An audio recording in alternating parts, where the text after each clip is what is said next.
Assalamualaikum warahmatullahi wabarakatuh. Bismillahirrahmanirrahim. Alhamdulillahirrabbilalamin. Salatu wassalamu ala rasulillah Sayyidina wa maulana Muhammadin wa ala alihi wa sahbihi ajma'in. Amma ba'd.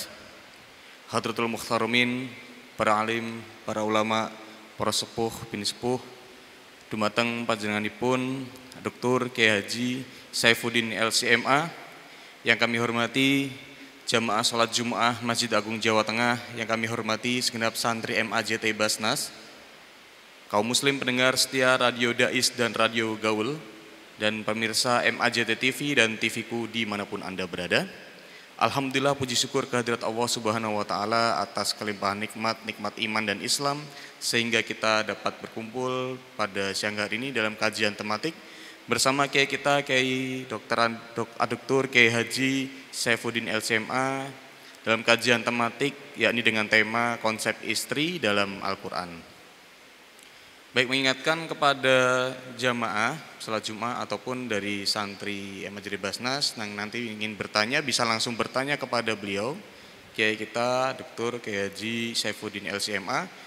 Dan bagi para pendengar kaum muslim, pendengar Radio Dais dan Radio Gaul serta pemirsa MAJT TV dan TVku, bisa langsung bertanya di nomor WhatsApp kami di 0821 336 70.000. Baik, sebelum kita lanjut, mari kita buka kajian kita dengan bacaan Ummul Kitab Wali Syafaati Rasulillah ala hadiniyah Al-Fatihah.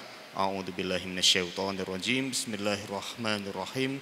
Alhamdulillahirabbil alamin arrahmanirrahim maliki yaumiddin iyyaka na'budu wa iyyaka nasta'in ihdinas siratal mustaqim siratal ladzina an'amta 'alaihim ghairil maghdubi 'alaihim waladdallin. Amin. Baik, langsung saja kita simak bersama kajian tematik siang hari ini, edisi Jumat.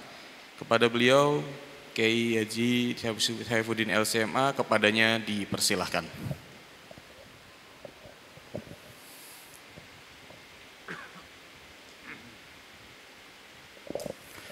Assalamualaikum warahmatullahi wabarakatuh.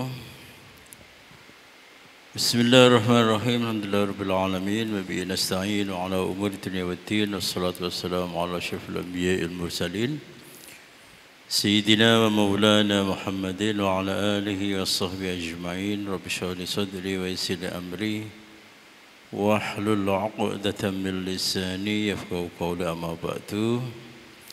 Hadirin jemaah kajian tafsir tematik Masjid Agung Jawa Tengah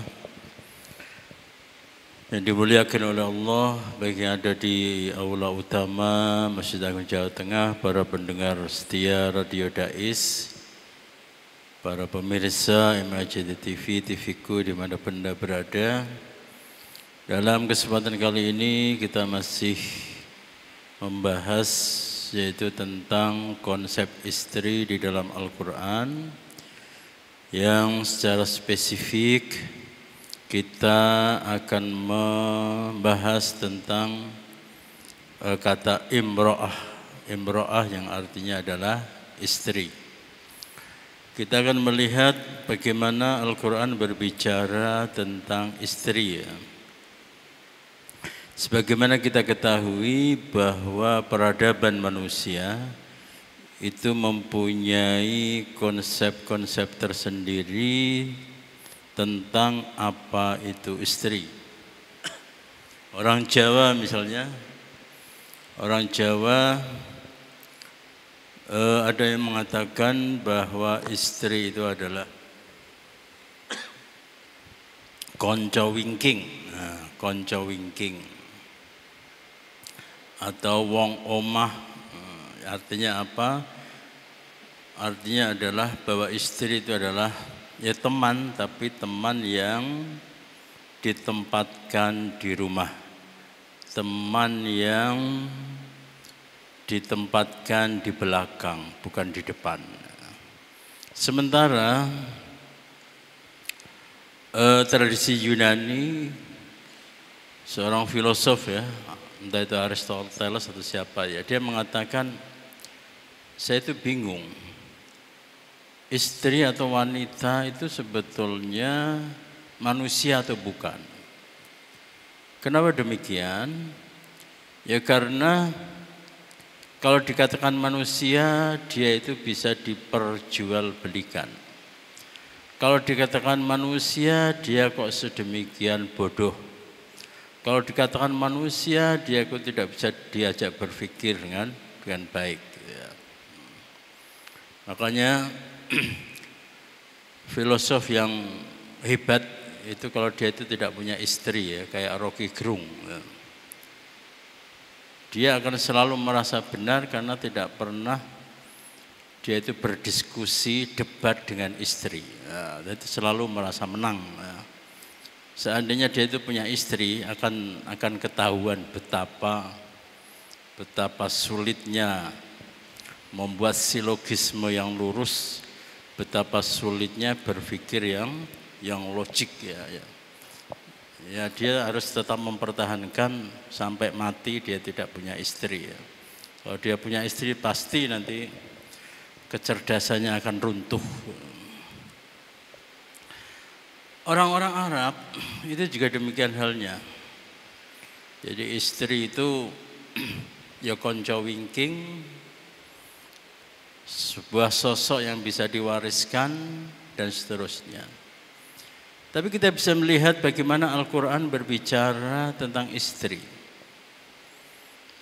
Nah, pembahasan tentang konsep Al-Quran yang berkaitan dengan istri ini kita bagi menjadi tiga, yaitu ketika Al-Quran menggunakan diksi atau lafadz yaitu imro'ah, dan yang kedua ketika Al-Quran menggunakan diksi atau lafal yaitu zauj, dan yang ketiga ketika Al-Quran menggunakan diksi atau lafal yaitu sahibah.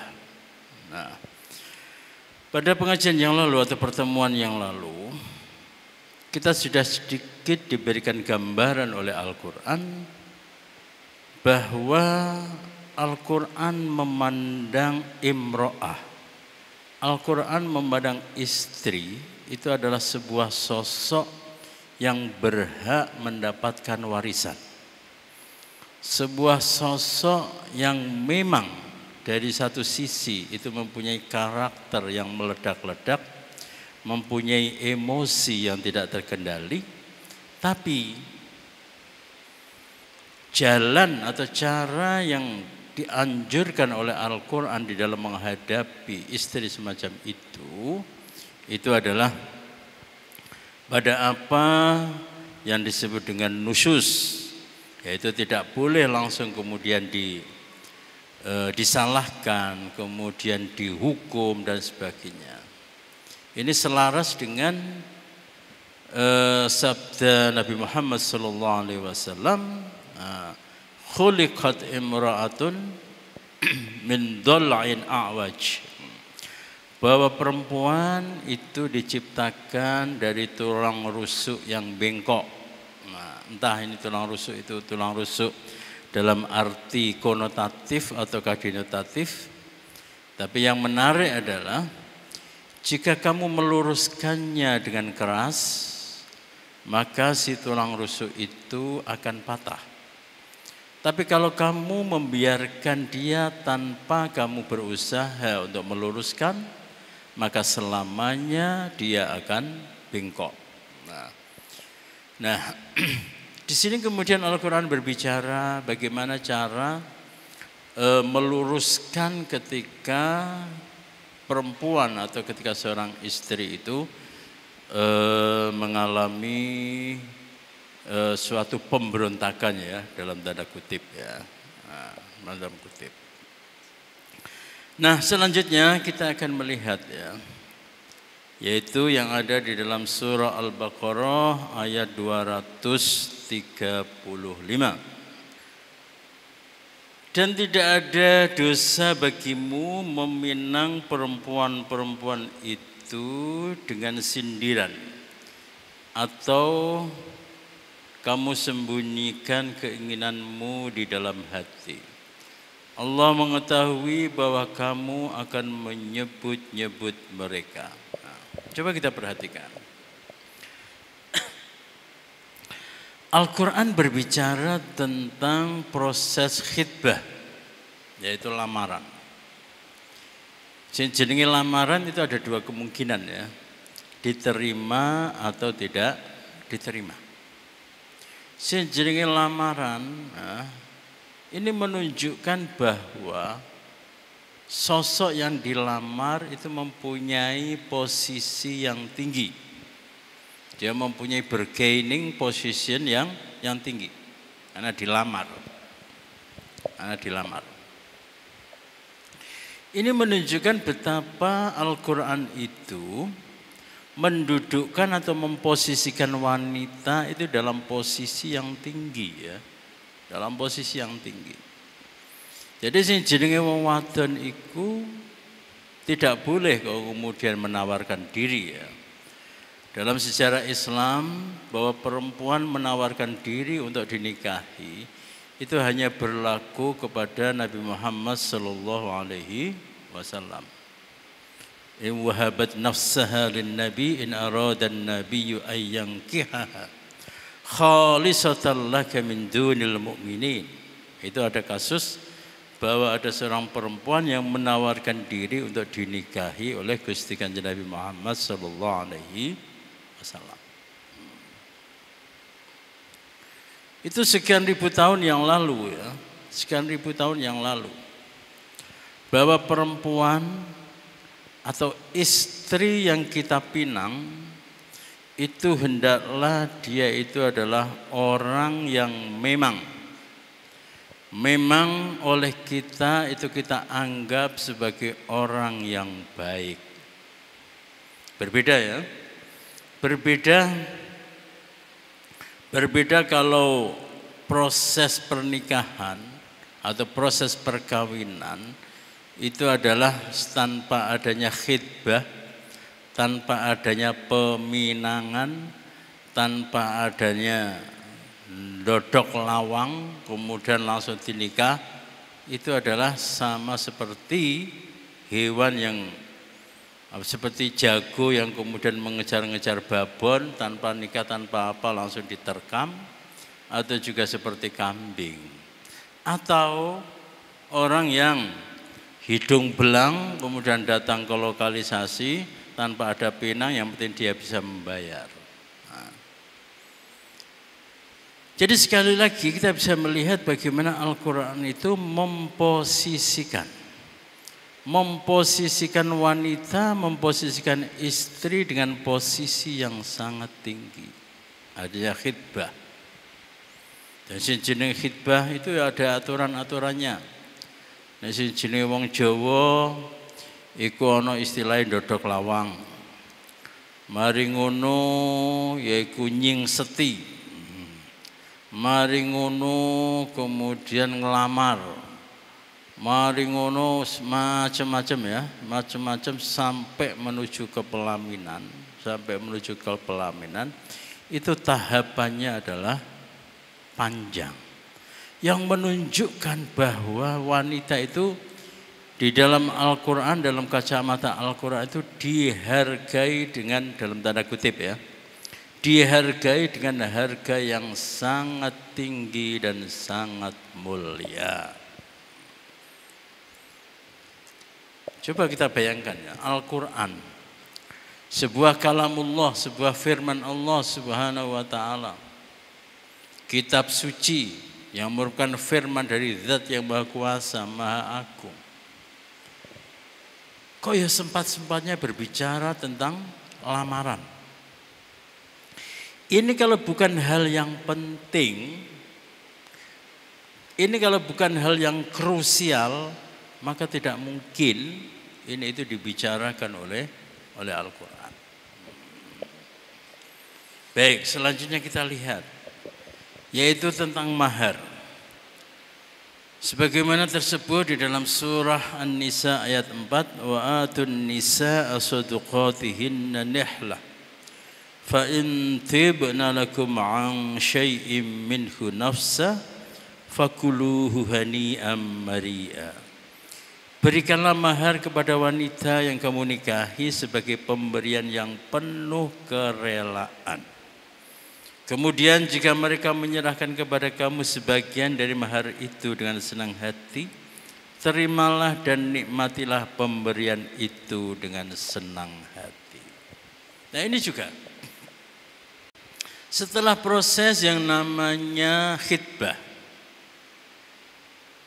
proses nikah, meskipun si perempuan itu sudah mengatakan iya, meskipun perempuan itu sudah mengatakan mau, akan tetapi ada tahap berikutnya yaitu pemberian mahar. Pemberian mahar. Jenenge mahar itu ya sebetulnya adalah semampunya ya.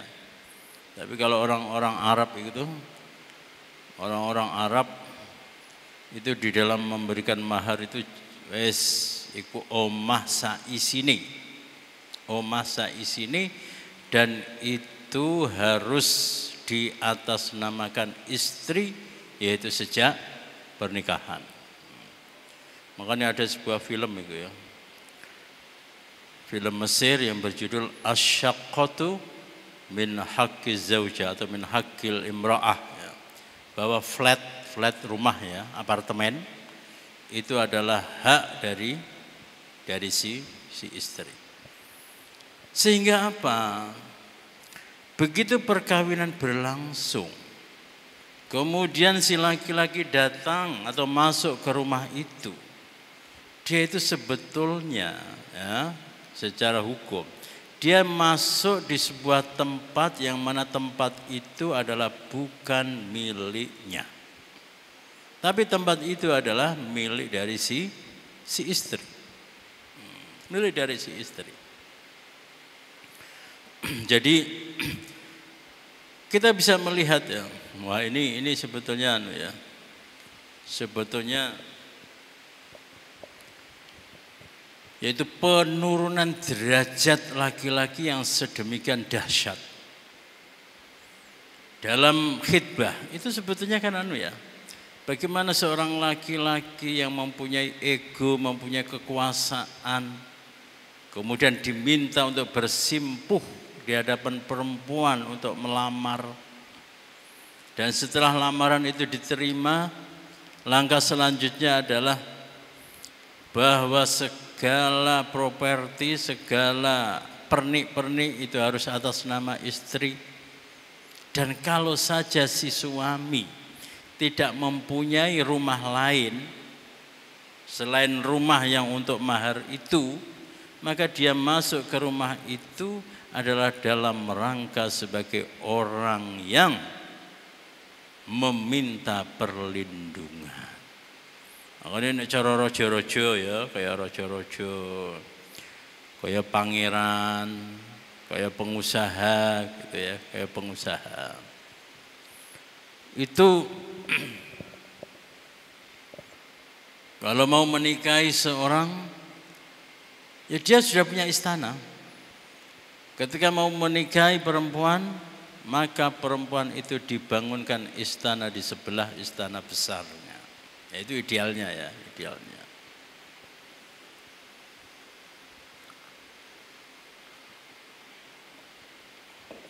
Akan tetapi ini bukan suatu kewajiban. Sebabnya apa? Maqasid atau tujuan nilai esensial dari ini semua itu adalah kita harus menghormati wanita. Kita harus menghormati istri. Sebabnya apa? Ketika tradisi Arab itu mematok mahar yang sangat tinggi, maka data sensus menunjukkan bahwa di Arab itu terjadi apa gue jenenge, tingkat telat nikah. Tingkat telat nikah yang sangat tinggi. Itu di Mesir, di Arab Saudi, di mana-mana negara Arab itu ya. Jadi nona kalau bahasa Arab itu adalah anisah ya, anisah itu yang telat nikah itu sangat banyak, sangat banyak. Selanjutnya kita bisa melihat yaitu di dalam surah Al-Baqarah ayat 187 222 dan 223. Yaitu yang berbicara tentang hubungan suami istri. Hubungan intim suami istri. Ini juga dibicarakan oleh Al-Quran. Sebagaimana tersebut dalam surah Al-Baqarah 187, "Uhilla lakum lailatas siyamir rafathu ila nisaikum. Hunna libasul lakum wa antum libasul lahun. Alimallahu annakum kuntum takhtanuna anfusakum fataba alaikum wa afa ankum. Fal'ana bashiruhuna wabtahu ma kataballahu lakum." Dihalalkan bagimu pada malam puasa bercampur dengan istrimu. Mereka adalah pakaian bagimu dan kamu adalah pakaian bagi mereka. Allah mengetahui bahwa kamu tidak dapat menahan dirimu sendiri, tapi Allah menerima tobatmu dan memaafkanmu.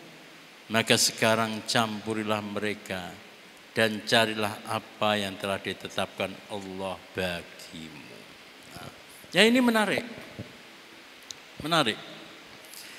Ketika istri sudah dilamar, ketika istri sudah diberi mahar, untuk mempergauli istri itu juga ada tata caranya. Sampai sedetail ini Al-Quran berbicara ya. Sampai sedetail ini Al-Quran berbicara. Jadi orang dumeh si perempuan itu sudah menjadi istri kita. Kemudian kita itu berhak memperlakukan mereka dengan semau kita semena-mena. Sebagaimana apa? Sebagaimana orang-orang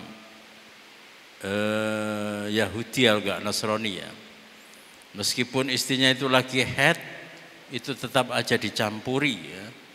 Tetap aja dicampuri. Jadi ada batas-batasnya dan ini harus kita catat ya. Yang harus kita catat di sini ini. Kalau misalnya ada hadis-hadis palsu, ada hadis-hadis do'if yang mengatakan ya, bahwa ketika si istri sedang melakukan pekerjaan, kemudian dipanggil oleh suami, maka dia harus meninggalkan pekerjaannya itu untuk mendatangi suaminya. Yaitu dalilnya istri, bukan dalilnya suami ya. Nah, dalilnya suami itu adalah ini. Dalilnya suami itu adalah di sini ini. Ada hak yang harus diberikan kepada istri. Ada kewajiban juga yang harus dilaksanakan oleh istri. Jadi tidak bisa hubungan antara suami dengan istri itu hubungan ordinat dan subordinat, hubungan penguasa dengan yang dikuasai, itu bukan. Itu bukan. Nah, nanti akan kita jelaskan. Akan kita jelaskan ketika kita membicarakan tentang konsep istri melalui lafaz yaitu zaujah. Di situ akan bisa terlihat ya, bagaimana keserasian antara Nabi Adam dengan Siti Hawa. Sama-sama diperintahkan oleh Allah Subhanahu wa taala masuk surga. Ya Adam uskun anta wa zaujuka fakula maka makanlah kamu keduanya. Yang diperintahkan makan itu bukan hanya Nabi Adam saja, tapi juga Siti Hawa. Yang diperintahkan untuk bersenang-senang di surga bukan hanya Nabi Adam, kemudian Siti Hawa nunut, tidak. Masing-masing itu mendapatkan tiket yang sama. Persis. Serinya juga persis. Jenisnya juga persis. Jadi kalau tiketnya itu tiket yang paling mahal ya, very important person, Nabi Adam juga dikasih iku, Siti Hawa juga dikasih itu. Tapi ketika mereka melakukan kesalahan, maka yang bertanggung jawab itu juga dua-duanya. Yang bertobat qala rabbana dzalamna anfusana. Dua-duanya yaitu Nabi Adam dan Siti Hawa. Jadi antara hak dengan kewajiban itu adalah mempunyai kesetaraan antara suami dengan istri. Nah, jadi kalau ada hadis yang mengatakan barang siapa yang lagi naik kendaraan, si istri yang naik kendaraan, kemudian si suami menghendaki, maka si istri harus melayani. Misalnya ya, harus melayani. Itu tidak harus kita baca secara harfiah bahwa maksudnya adalah semacam itu. Itu adalah panggilan jiwa, panggilan hati. Ini istilahnya wong anu ya. Kalau istilahnya pujangga Arab itu mengatakan begini, wahai perempuan, berikanlah tubuhmu kepada suamimu, maka suamimu akan memberikan jiwanya kepadamu. Berikanlah senyummu kepada suamimu, maka suamimu akan menyerahkan raganya kepadamu. Maksudnya seperti itu. Maksudnya adalah semacam itu. Jadi kalau ada hadis yang mengatakan barang siapa istri lagi masak, pas tengah-tengah wayai ngangkat gorengan kok diundang suami, datanglah. Itu bukan seperti itu. Itu maksudnya adalah supaya daya tawar dari istri itu selalu atau tetap tinggi di hadapan suami. Sebab caranya ya seperti itu. Ada kalanya suami itu ditundukkan yaitu dengan mereka melamar. Ada kalanya suami itu ditundukkan egonya, itu adalah dengan cara memberikan mahar. Tapi ada kalanya suami itu ditundukkan supaya mengikuti kemauan istri, yaitu dengan cara si istri memberikan sesuatu dan pasti balasannya itu akan lebih besar. Jadi Al-Quran itu ya, Masya Allah, berbicara tentang berbicara tentang istri itu benar-benar didudukkan dalam posisi yang sangat-sangat tinggi ya, sangat tinggi. Baik, untuk selanjutnya yaitu Al-Quran berbicara tentang istri yang mandul. Istri yang mandul.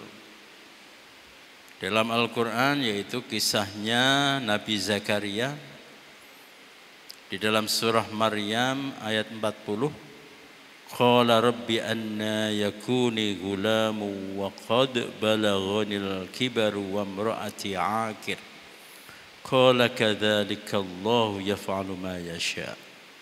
Dan Zakaria berkata, wahai Tuhanku, bagaimana aku bisa mendapatkan anak sedangkan aku sudah sangat tua dan istriku pun mandul.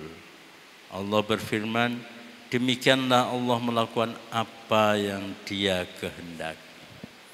Nah, kembali seperti yang sudah saya sampaikan di pengajian sebelumnya, bahwa penggunaan kata imro'ah di sini, kenapa Nabi Zakaria tidak mengatakan wa zauji akir atau wa zaujati akir, tapi di sini mengatakan wa imro'ati akir.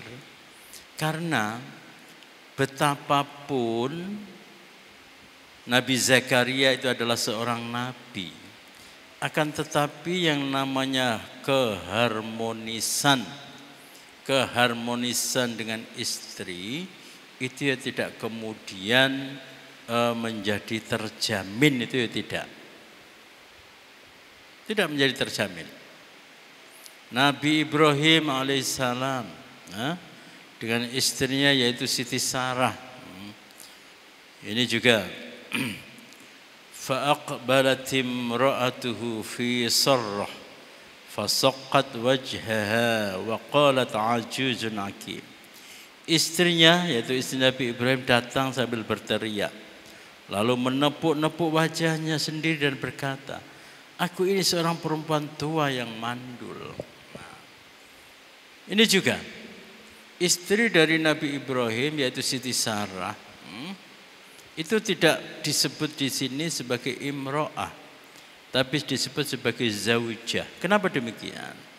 Meskipun Nabi Ibrahim sangat mencintai Siti Sarah, meskipun Nabi Zakaria sangat mencintai istrinya, akan tetapi ada hal yang kurang dari hubungan suami istri di antara kedua nabi tersebut, yaitu apa?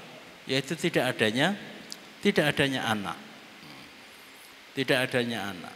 Sebab hubungan suami istri itu bisa dikatakan ideal itu kalau ada keturunan. Nah, itu bisa dikatakan sebagai al-alaqa az-zawjiyah. Nah, sebabnya akan melahirkan keturunan. Tapi ketika tidak ada keturunan, nah, maka Al-Quran memilih diksi, yaitu cukup dengan imro'ah. Nah, tapi yang menarik dari kisah Siti Sarah, yaitu istrinya Nabi Ibrahim, ya, kita tahu Siti Sarah lama tidak mempunyai keturunan. Kemudian Nabi Ibrahim menikahi pembantunya, yaitu Siti Hajar, yang kemudian melahirkan seorang putra, yaitu Nabiullah Ismail, yang kemudian menurunkan, yaitu Nabi kita Nabi Muhammad sallallahu alaihi wasallam. Nah, ketika Siti Hajar sudah mempunyai putra, nah rupanya Siti Sarah itu tidak berkenan. Akhirnya Siti Hajar dan Nabi Ismail itu kemudian pindahnya tidak bain-bain, ya. Pindahnya itu dari Palestina ke Makkah Al-Mukarramah, yang mungkin jaraknya sekitar 1000 km, ya. Jauh sekali. Dari sisi kewanitaan, ini adalah dalam rangka untuk menuruti kemauan si istri. Tapi dari sisi hikmah ilahiyah, ini adalah dalam rangka supaya keberkahan dari Nabi Ibrahim alaihissalam itu merata di seluruh penjuru dunia. Jadi pernikahan, ada keturunan di mana bagi orang besar, itu artinya adalah meratakan, ya, meratakan keberkahan itu. Misalnya Syekh siapa itu yang dari Sambas, ya, dari Kalimantan, ya. Beliau dalam perjalanan ke Haramain, ke Makkah, itu di suatu tempat ketika beliau singgah, beliau itu mempunyai istri, mempunyai anak. Singgah ke Banten, mempunyai istri, mempunyai anak. Singgah nanti ke Palembang, mempunyai istri, mempunyai anak. Ini dalam rangka bukan kemudian doyan kawin dan sebagainya. Ini adalah dalam rangka untuk menyebarkan, yaitu keberkahan. Nah, cara saiki di demo, ya, dibully. Cara saiki ya dibully, ya, keberkahan dengan cara itu. Memangnya enggak ada cara lain. Yes, boh.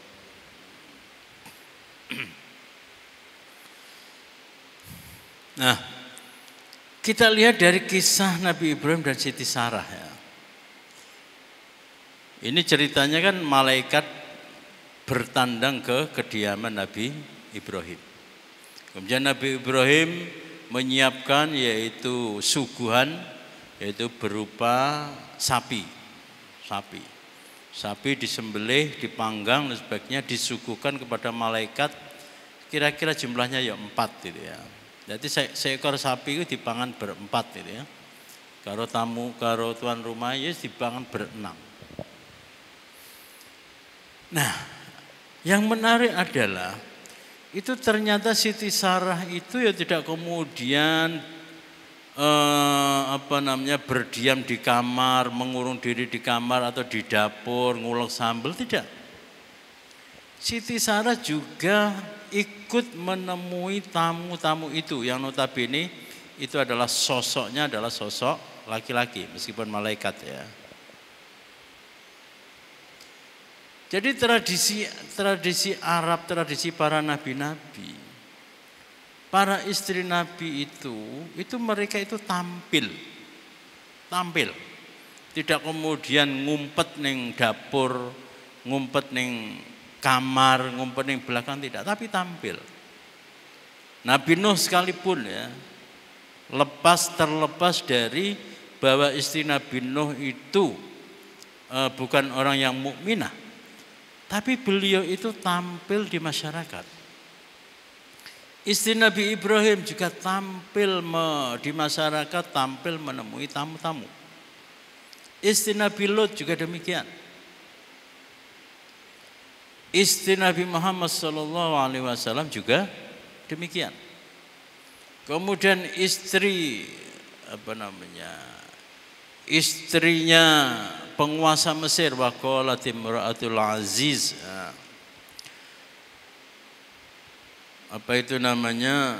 istri dari penguasa Mesir itu menunjukkan bahwa mereka itu tampil di permukaan, berdiskusi, berdialog dan sebagainya dengan perempuan. Nah, kapan-kapan kita akan membahas tentang perempuan di dalam Al-Quran ya. Tapi untuk istri ini menunjukkan bahwa istri para nabi itu bukan sosok yang kemudian ada di belakang layar, tapi juga tampil. Nah, selanjutnya yaitu bagaimana Al-Quran ketika berbicara tentang istri yang berbuat nista. Bagaimana tersebut di dalam surah An-Nisa ayat 15, wallati yatinal fahishata min nisaikum fastashhidu alaihinna arba'atan minkum fa in syahidu fa amsikuhunna fil buyut hatta yatawaffahunna al-maut aw yaj'alallahu lahunna sabila. Para wanita yang melakukan perbuatan keji di antara wanita-wanita kamu, maka mintalah kesaksian atas perbuatan kejinya dari 4 orang di antara kamu. Apabila mereka telah memberikan kesaksian, tahanlah mereka dalam rumah sampai mereka menemui ajal dan sampai Allah memberi jalan kepada. Bahkan ketika perempuan melakukan perbuatan serong, ya, itu ternyata itu juga ada prosedur. Tidak kemudian si istri atau si wanita itu langsung dipukuli, langsung diajar, tidak. Tapi harus ada 4 saksi yang benar-benar melihat si perempuan itu melakukan perbuatan keji bersama laki-laki. Harus benar-benar melihat. Bukan hanya melihat melihat berduaan. Bukan hanya melihat ada di dalam kamar. Bukan hanya melihat bersatu selimut dengan laki-laki, bukan. Tapi harus benar-benar melihat terjadi perbuatan itu, dan itu harus 4 orang. Jadi 8 mata. 8 mata harus menyaksikan. Kenapa demikian?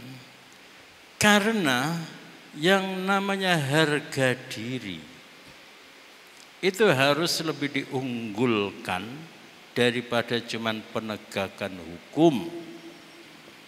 Apalagi ini masalah keluarga. Apalagi ini adalah masalah yang terkait dosanya itu hanya dengan Allah Subhanahu wa ta'ala.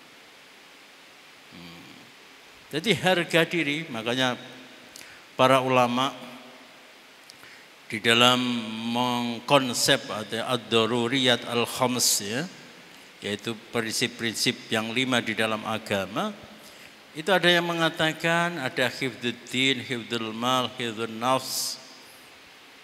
Nah, ada yang kemudian memasukkannya yaitu hifdzul ird, yaitu menjaga harga diri. Coba perhatikan, sejelek apapun istri, senista apapun istri, itu ternyata oleh Al-Quran itu masih tetap dihargai, masih tetap dilindungi, masih tetap dijaga kehormatannya.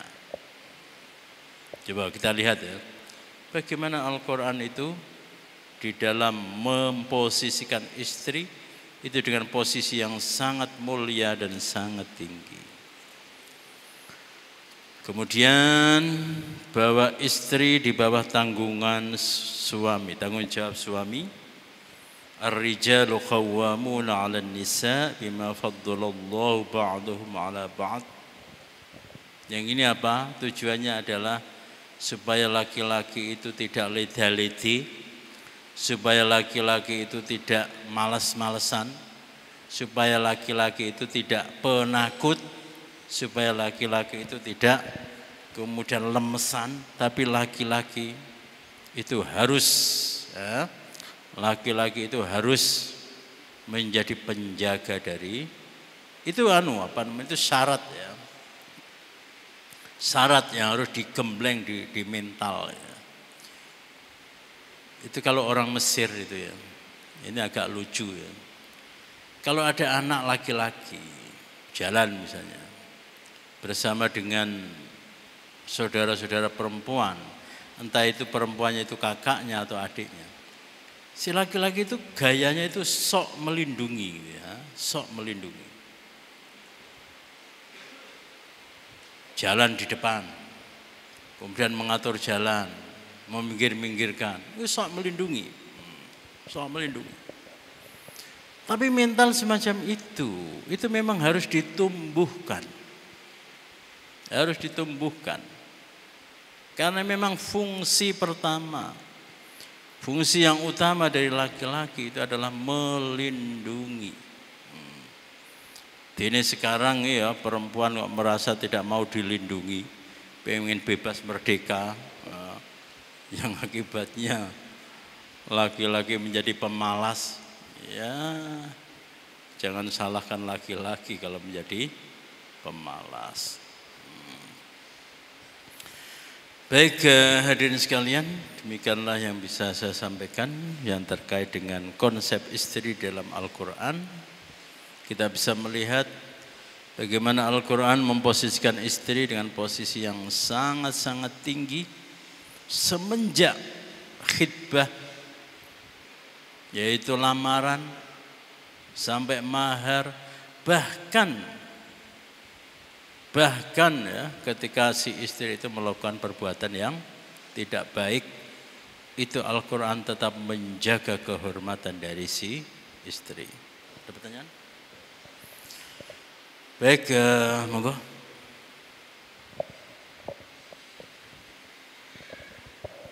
Baik, terima kasih kepada Kiai kita, Kiai Saifuddin LCMA. Baik, kepada para jamaah atau santri MAJT Basnas, ada yang ingin ditanyakan? Dari jamaah ada? Oh, oke. Mohon izin bertanya. Di sini kan ada yang namanya mahar. Mahar sendiri kan itu berupa uang nafkah kepada istri di dunia maupun di akhirat.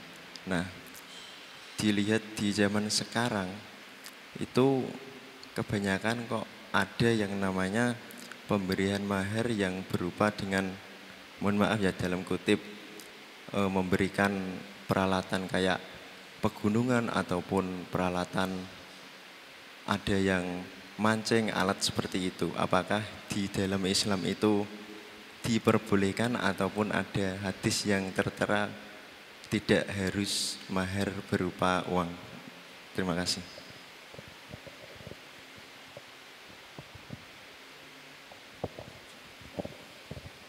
Baik, sudah jelas pertanyaannya ya. Mahar dengan nafkah itu beda ya. Mahar dengan nafkah itu beda. Artinya apa? Ketika istri mendapatkan mahar dari suami, atau meskipun istri sudah mendapatkan mahar dari suami, suami tetap harus memberikan yaitu nafkah. Entah diberikan harian, ataukah mingguan, ataukah bulanan, ataukah tahunan, suami wajib tetap memberikan nafkah. Nah, mahar itu adalah sebagai petanda bahwa si suami itu serius. Si suami itu benar-benar di dalam menikahi istri. Nah, biasanya, makanya mahar itu ada yang namanya mahar mithil ya. Mahar yang sesuai dengan tradisi ya. Biasanya mahar itu adalah berupa uang atau berupa perangkat, berupa properti, berupa apa. Tapi mahar boleh juga yaitu tidak berupa uang. Suatu ketika ada seorang sahabat itu yang mau menikah dengan seorang perempuan. Kemudian Rasulullah bertanya, apakah kamu mempunyai sesuatu yang bisa kamu jadikan sebagai mahar? Tidak punya ya Rasulullah. Kemudian singkat cerita, apakah kamu punya hafalan Al-Quran? Kemudian si sahabat itu menjawab, iya, saya ada hafalan Al-Quran wahai Rasulullah. Oke, ajarilah istrimu Al-Quran dan itu akan menjadi mahar bagimu. Nah, ini maksudnya apa? Maksudnya adalah bahwa mengajar Al-Quran kepada orang lain itu bisa diuangkan, bisa dihargai. Bisa dihargai. Nah, karena dia itu bisa diuangkan, maka dia juga bisa dijadikan sebagai mahar. Jadi gitu ya. Jadi mahar tidak harus berupa uang, mahar boleh berupa jasa, mahar boleh berupa cek, mahar boleh berupa surat berharga dan seterusnya.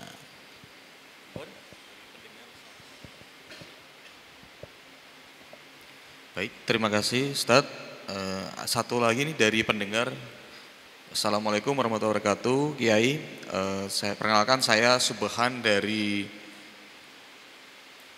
mana nih? Dari Tegal. Izin bertanya. Ini masih dalam konteks Kiai. Jadi konteks diksi, ada 3 diksi, itu apakah dari 3 diksi tadi antara zauj dan imro'ah kemudian sohibah, apakah ada pengaruh terhadap waris? Seperti itu. Terima kasih. Wassalamualaikum warahmatullahi wabarakatuh. 3 diksi di dalam Al-Quran yaitu imro'ah, zauj, dan sohibah yang merujuk pada satu arti yaitu istri, itu ya tidak ada pengaruh di dalam waris ya. Artinya apa? Warisan itu hanya terjadi ketika terjadi perkawinan yang sah antara laki-laki dan perempuan. Secara detail apakah perkawinan antara laki-laki dan perempuan itu bisa disebut sebagai imro'ah ataukah zaujah ataukah sohibah ataukah apapun, selama itu perkawinan yang sah maka maka berhak adanya warisan. Begitu sebaliknya, ketika tidak terjadi perkawinan yang sah, meskipun penyebutannya itu misalnya buju, kan biasa ya, antara laki dan perempuan manggilnya sudah mama papa misalnya ya, atau bapak ibu misalnya ya, atau bojoku misalnya ya. Tapi bukan perkawinan yang sah, maka tidak ada warisan di situ. Nah, perlu diketahui bahwa kata imro'ah di dalam Al-Quran itu memang tidak semuanya mempunyai arti istri. Tapi imro'ah juga mempunyai arti wanita. Misalnya di dalam surah An-Naml ya, inni wajadtu imra'atan tamlikuhum wa utiyat min kulli syai'. Burung hudhud berkata, aku menemukan ada seorang perempuan yang menguasai rakyatnya, menguasai bangsanya, dan dia si perempuan itu diberikan segala sesuatu. Demikian juga kata zauj itu juga tidak selamanya kemudian mempunyai arti istri. Jadi ngaten ya. Sudah cukup? Baik, demikianlah pengajian kita.